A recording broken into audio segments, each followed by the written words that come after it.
This is IAT 355 Lecture 4, and in this segment what we're going to do is we're going to talk about visualization tasks. And these are common tasks that people want to do in visualization tools. We'll talk a little bit about who chooses the tasks, and then we'll give some examples of these tasks based on an analysis done by Amar and Stasko a number of years ago that was done by surveying a group of analysts. So when we're talking about tasks, there are two groups of people who can decide what the tasks are, what kinds of work needs to be done using visualization systems. One of the tasks, one of the jobs of doing design is to decide what kind of facilities that you want to be able to generate within a visualization tool. And as you're designing a tool or adding capabilities or perhaps subtracting capabilities if some have become obsolete, you need to make choices as to what to build into a visualization or build into a visualization tool set. And one of the things, as you know, that's very important when you're doing that is to figure out exactly what can the user do with it. And in some ways, one of the things that today's lecture will do is we'll contrast a little bit about the model by which tool construction has manifested itself in the two tools I'm going to be talking about, Excel and Tableau. Tableau is the result of about 30 years of research, and it is built on the idea of using direct manipulation and more or less indirect methods of accessing data, whereas Excel is much more low level in its conception as to what to do with information. Both tools are powerful. You can use Excel to do all sorts of things that Excel was never meant to do. But in some ways it can be very hard to learn. And that kind of concern about easy to use, easy to learn is just built into the field of interaction design or designing of interactive systems in the broadest sense. In any case, so those are the kinds of things that a designer needs to be concerned with. The end user needs to be concerned with what kind of tasks can I use to get what I need. And you as a IAT 355 student will be in both roles, more the end user at the start of the term, and as you move forward, particularly towards moving to the end of the term and building projects, you'll be doing more designerly type of work, trying to figure out what tools and what capabilities to build into a system. And some things that I hope this lecture segment will help inform you about is questions as to what and how and why visualizations are designed and chosen. So let's get to that right now. So there have been a number of taxonomies in the visualization, the visual analytics literature over the last 20 or 30 years. Each of those taxonomies or categorizations of tasks have focused on a different aspect of visual analytics or information visualization. One area of focus has been about creating artifacts. Another thing is about tasks that people want to accomplish and how they can make the visualization system or build a visualization system to do it. And another way of analyzing these things is tasks using the visualization system. And so one of these taxonomies is a fairly good one, is driven by user needs. And so these two people, Amar and Stasko, created a taxonomy of user tasks in visualization environments. This was done in the context of a visualization class that was offered a number of years ago. And essentially the task for all of the students in the class, it was a fairly large class, was to go off and use visualization tools and write down the kinds of things that they were going to do in that tool. And they weren't restricted to a single tool. They could use any number of tools. And then after the data gathering by the students in the class was done, the two authors of the study, Robert Amar and John Stasko, put together this list on the basis of analyzing, essentially doing a qualitative analysis of all the results they got back from that survey. And they, as a result of that, they got these 10 basic actions. And the 10 actions are as follows, that are listed here: retrieve value, filter, compute derived value, find extremum, sort, determine range, characterize distribution, find anomalies, cluster, and correlate. So as you can see, the kind of the complexity of the task starts simple at the top, at the first thing, and gets to be more complex as we move forward.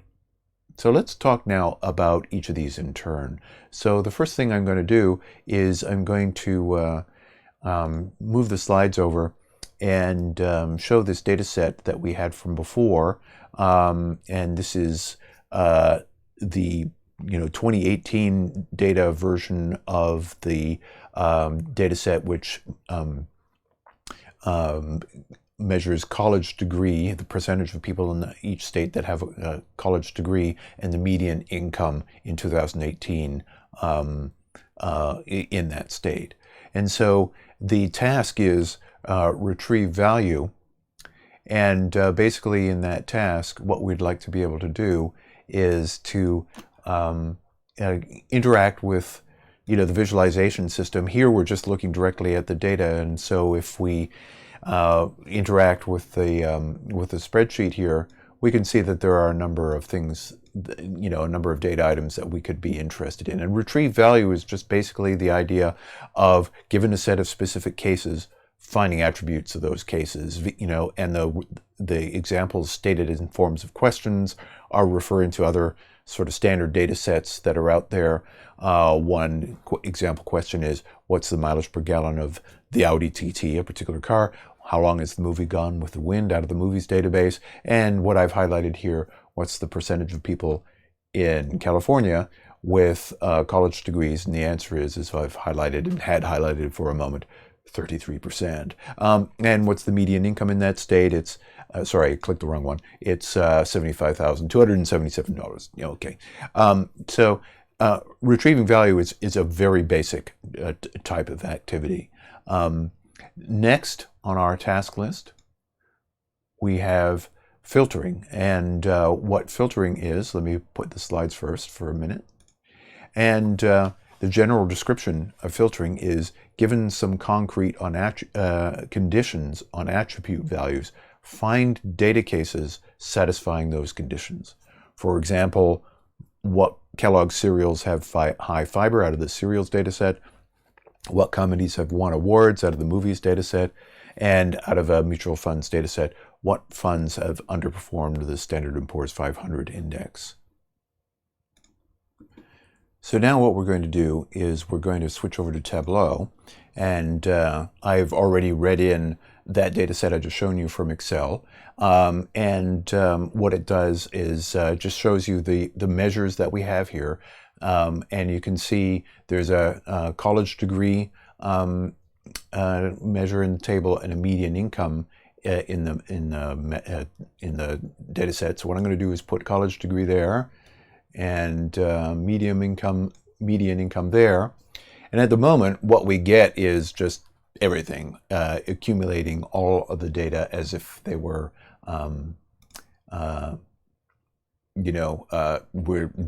we were interested in summarizing and adding everything up, and that's why it's called sum in the thing. So now what I'm doing is dropping the analysis menu and unselecting aggregate measures, and what we see now is a scatter plot of everything. And what I'm going to do now is I'm going to take state and drop it into the label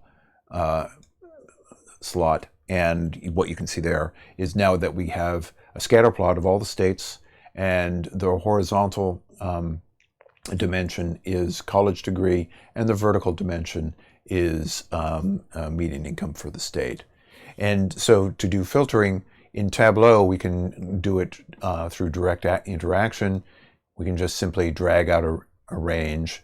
I've left out Maryland in that one, and it's highlighted those ones. And what I can then further do,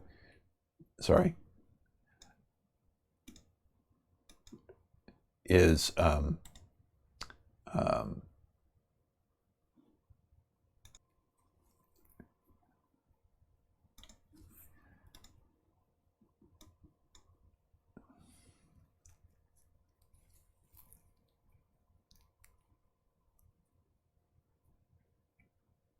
Check.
So let me select again, I want only those above 30% with college degrees, and one more time. And what we could get is a Tableau popping up a little dialog saying whether we want to keep those or check them out. And what we're going to do, just for the sake of argument, is keep those. And clearly, we could also continue to exercise filters, perhaps only income below 70K, in that above 30K range. And one more time, slightly different this time. And we'll keep those.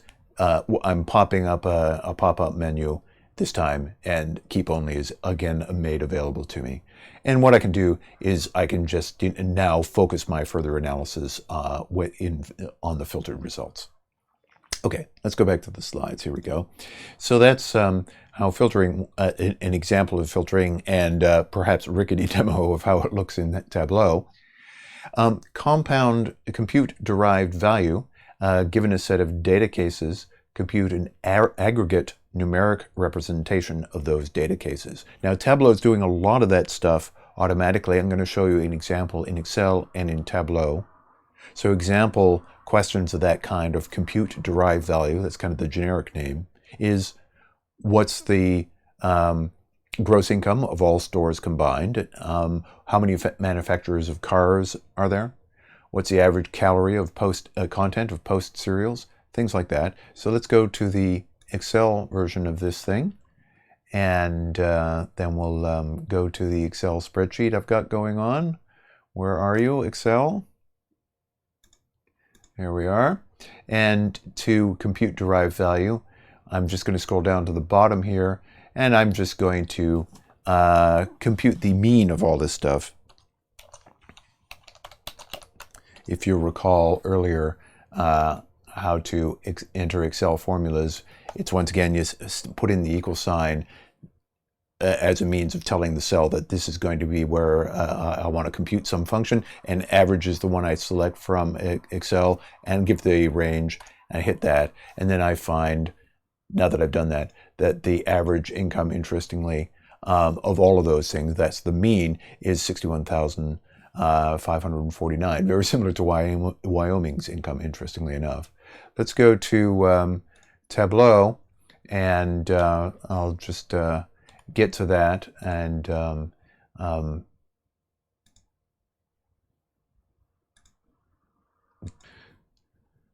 so I just got rid of the filters there behind the scenes. Sorry, I need to relearn Tableau, but in essence, here we have once again the whole data set. And in Tableau, if we go to the Analytics tab up here in the left column, and we can see there are a number of things that you can put in here. And what I'm going to do is put in the average line. And what that does is gives me the opportunity to do it to the entire pane, the entire table, or a pane, or an individual cell. Because we just have, there's no difference between all these things for this particular chunk of data. So we're just going to put it there. And what that does, it tells you the average value of the entire data, measuring for the income. And so that tells you when you hover what the average is at 61,549, just like we saw in Excel. And it also shows you the average college degree. I'm moving the mouse cursor down to the bottom, and it says the average percentage of people in the USA with a college degree is about 30%. Okay, so that's two examples of computing the derived value. Next, we're interested in find extremum. So both of these things that we've talked about were things from the descriptive statistics lecture we spoke of in lecture 3. And so find extremum is the find range task again. And so the general description of this is find data cases corresponding, possessing an extreme value of an attribute over its range within the data set. So examples in the car data set is find a car with the highest miles per gallon, what director or film has won the most awards in the movies data set, and again, in the movies data set, what Robin Williams film has the most recent release date. Clearly, this last one is a compound query. There's a filtering on an individual actor that happens first, and then find the extreme date, the most recent one. So what we're going to do is, once again, we're going to go to Tableau, and in this case, because we have the scatter plot shown, I'm going to first off get rid of these average lines, and because we have pretty much the entire data set shown in this scatter plot, we can just simply take a look to see what the extreme values are. And we can see if we hover above West Virginia, the leftmost state in terms of percentage of people with college degree, and we can see it's 19.9%, and the median income there is $44,000. At the upper extremes, we have Massachusetts with income of $79,000 and 42% of people with college degrees, and Maryland with 39% of people with college degrees and the median income of $83,000. So because of the plot we've chosen that we've selected, we end up being easily able to pick off the extremum that we're looking for. Next is sort. Given a set of data cases, rank them according to some ordinal metric, ordering cars by weight, ranking the cereals by calories, and that's something that's much more directly accessible through Excel than it is through Tableau, because what you're doing, the task assumption for sorting is that you have kind of your hands on the data more directly than you would in Tableau. You can, of course, still look at data in Tableau. I'm just going to show what this looks like in Excel. So to do that in Excel, you would first, the primary thing to do whenever you're sorting a data set in Excel is to make sure that you select all of the data. So one of the standard dumb mistakes that you can make in Excel is to select only a column, sort on that. And if you're treating the data that you have in Excel kind of as an ad hoc database, which is kind of what we're doing here, then what will happen is it will break the relationship, kind of by accident, of the college. Let's say we selected just median income. It'll break the relationship of whatever's in the median income column with the other two things. So here what I've done is I've sorted everything, selected everything, and left out the headers, right? College degree and median income labels. I then go to the sort menu, and this pops up a dialog. The dialog is invisible, but in essence, I get the opportunity to select which column, and I'm going to sort on the middle column, column B, hit OK. And what that does is it puts all of the states in order from least to most in terms of percentage college degree. And what we see here is that West Virginia is listed as 20%, and what happened was I set the rounding of this column to be just round numbers. If I change the number of decimal points, I get the 19.9 that we saw in the Tableau example. When we go down to the bottom, we can see once again the extremum of Massachusetts. Recall once again that was 42.1, and that Maryland, we're just looking at it to see that its extreme value is 83,000 as the median income. But the purpose of sorting is also to group like things together. Here we're grouping things together according to college degree, and we can see once again the relationship that we're familiar with of degree and income being closely related. Okay. So the next task is to determine range, and given a set of data cases and an attribute of interest, find the span of values in the set, and what is the range of film lengths, for example, what's the range of car horsepowers, what actresses are in the data set, and you can think of this thing that you might expect to do, say, with a histogram or some other specification. So let's just go over to Tableau and watch that in action for a second.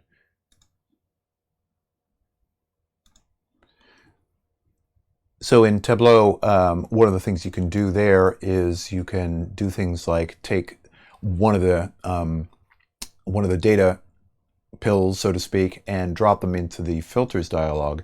And what happens is that you get the opportunity to select a derived value, and you also get to filter according to the range. And by default, when you start, it reports to you what the range is. And so what we did is we put the college degree data field into here, and we got to see what the range is, 0.199 or 19.9% to 42. And what I'm going to do is I'm just going to select roughly 30. Actually, I can type that in to make sure I got a net round number, apply that, get rid of this, and once again we see the states up there have been filtered. But my goal there was to determine the range, and just as a part of the filtering dialog, when it pops up that dialog box, you get to see what the range is. Let's just get rid of that.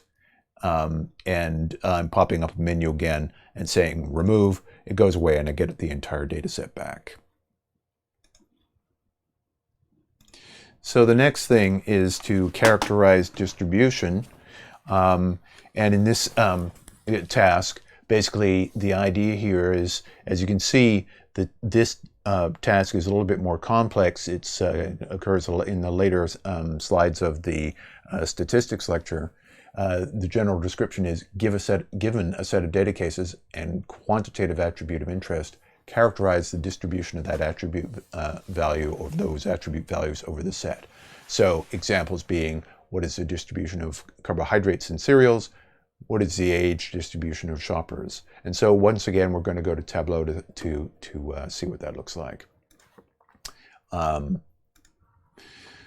So as I was running Tableau, I computed some derived values, and in essence, what it did for me is when I selected in the Show Me menu histograms, it suggested to me how to do it, and it now has the bin values stored. So what I'm going to do is I'm just going to access those. So what I'm going to do is drag college over to the columns, and you can see, and I'm going to move median over to rows, and then I'm going to get rid of these two here. And we can see now that we've got a histogram where what we're doing is we're binning, the histogram range is 2% or 2 percentage points. So 0.20 to 0.22, 24, 26, 28, and you can see what the distribution looks like. Also, in this particular thing, the state is still there present on the label. And so a few of these are labeled, but because of the limited space that we have in the limited amount of space that we have for Tableau in this video capture, we're not seeing all of those things labeled because there's not enough space. And so Tableau has a rule essentially where it doesn't give you the label if the label would end up being too big. It's just a Tableau limitation. But anyway, most of them have labels. You can see California, Illinois, Idaho, Utah, etc., etc. So up here at the top, you see once again Massachusetts, and down at the bottom we see West Virginia and Mississippi. And this gives you an idea of the distribution, the way in which it's distributed. And you can see that this is not exactly, not quite a normal distribution. It is approximately normal, but if you were to do a statistical test for normality, there is such things, by the way, it would probably report a number not ideal for assuming normality on the part of for doing statistical tests that assume normality. In any case, that's what the distribution looks like. And that's an important thing because basically you'd like to know how it is that what the way in which your data set looks like, so that you can do further analysis. Maybe you want to find out where within one standard deviation of states are leaving out the extremes, say West Virginia on one side and Massachusetts on the other, and examine just the middle group of states that have the bulk of the distribution, 68% of the distribution there in the middle, near the peak, or where the mode is, where roughly the mode is roughly about 30% of folks with college education, roughly 30%. Okay, next. The next item is to find anomalies. Now, in some cases, this is easier than others. Basically, finding anomalies primarily depends on finding what the distribution is and getting a sense of this central tendency and the dispersion of the data. And so finding anomalies means finding any anomalies within a given set of data cases with respect to a given relationship or expectation. So, for example, what we're looking for in this case is statistical outliers. In the table that I showed at the end, I think at the end of lecture segment 1.2, the start of lecture segment 1.3, the same kind of data that we've been using throughout this particular lecture, there was more anomalous data there. The relationship between college education and income was not as strong as it is now. And I think that's as a result of the data table that I had shown before is somewhat from the early 1980s, whereas the data I'm showing now is from 2018, and so times have changed. But in any case, the examples are there any cereals that have high calories but low sugar? It's possible, not so likely. Are there exceptions to the relationship between horsepower and acceleration? And if you're into cars, you might imagine that very lightweight cars have greater types of acceleration, even though they might not have gigantic horsepower. So let's go once again to Tableau and take a look at some data. Please hold. So I've gotten rid of this histogram and put us back to the scatter plot that we had earlier. Again, when we're looking for anomalies, we're looking for things that really exceed the overall shape of the distribution. What I'm going to do now, no, not that, is just visually examine what you could think of as states that kind of are different from the standard rule. So, for example, Hawaii has a higher income and not such, close to a little bit higher than average percentage of people in the state with college education. And this one here, this is Vermont. The state income's closer to the mean of the income level, but there's a higher proportion of folks with college educations in Vermont.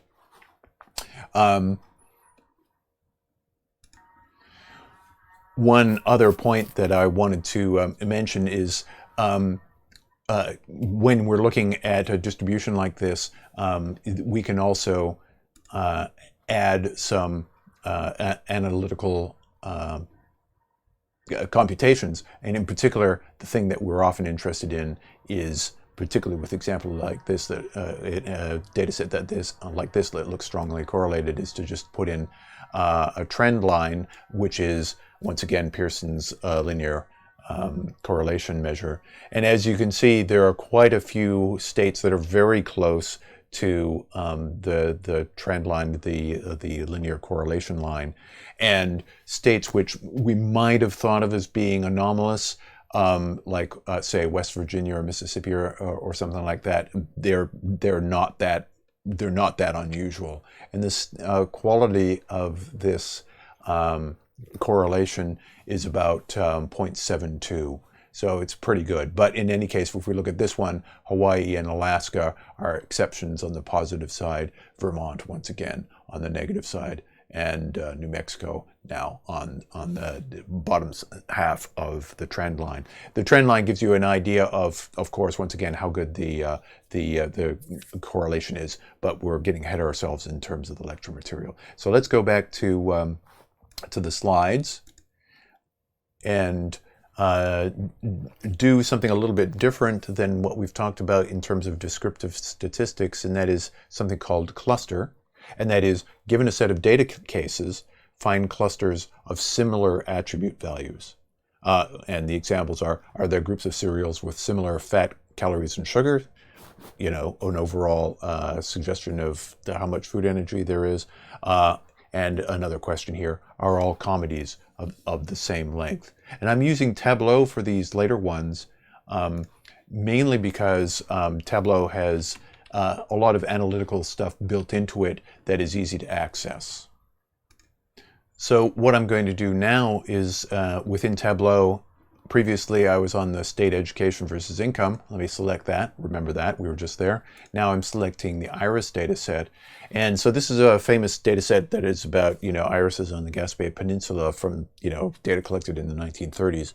And here what you can see, you know, just plain as day, are two clusters of data. The way I've constructed this thing is, let me get rid of this first, that says remove, is I've plotted these two, sorry, let me show the data table before we go any further. These two geometric measures of the flowers in question.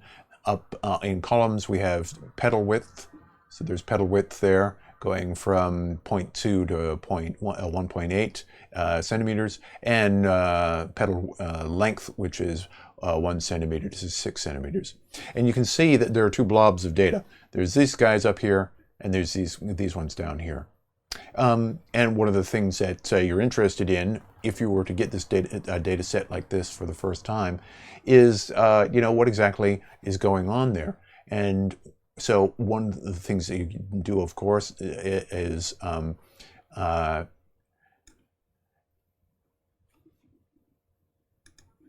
sorry, I moved the wrong thing into the label there. Let's put class into that. And what that does is tells you what the species is. And so the blue ones now, we've put the alpha label class to be plotted, and to set that for that to set the color, we just sort of dragged it to the color thing, and you can see that the little icon there says colors of dots in this case. And what this is doing is basically telling you right away that this species here is Iris setosa, blue, and the other one is Iris versicolor.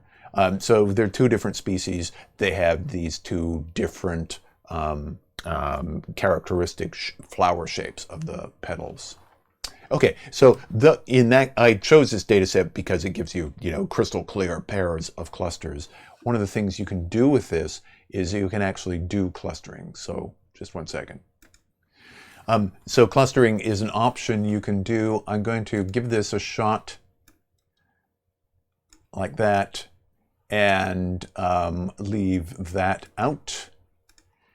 There's a dialog that has popped up, and it says petal length and petal width, and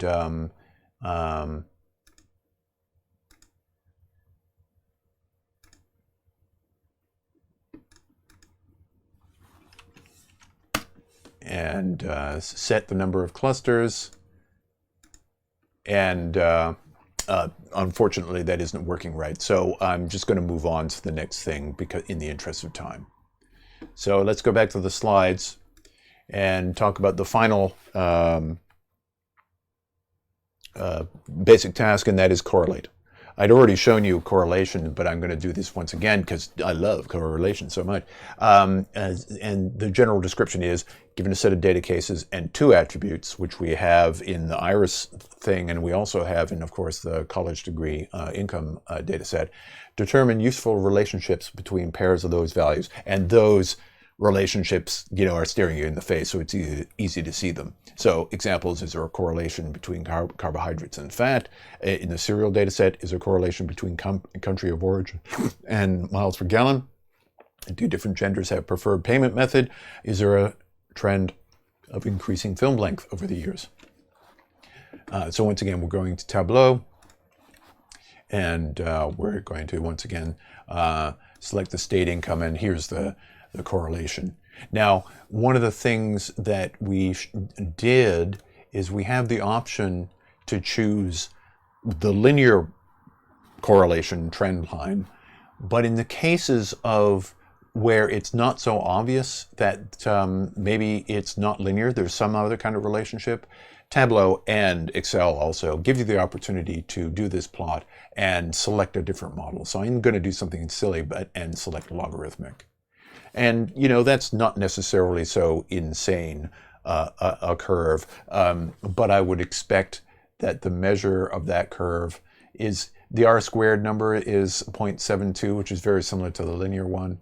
But it just seems that above this curve, there is, the data seems a little bit more anomalous. So I'm just simply saying that, you know, you can choose trend lines according to different models.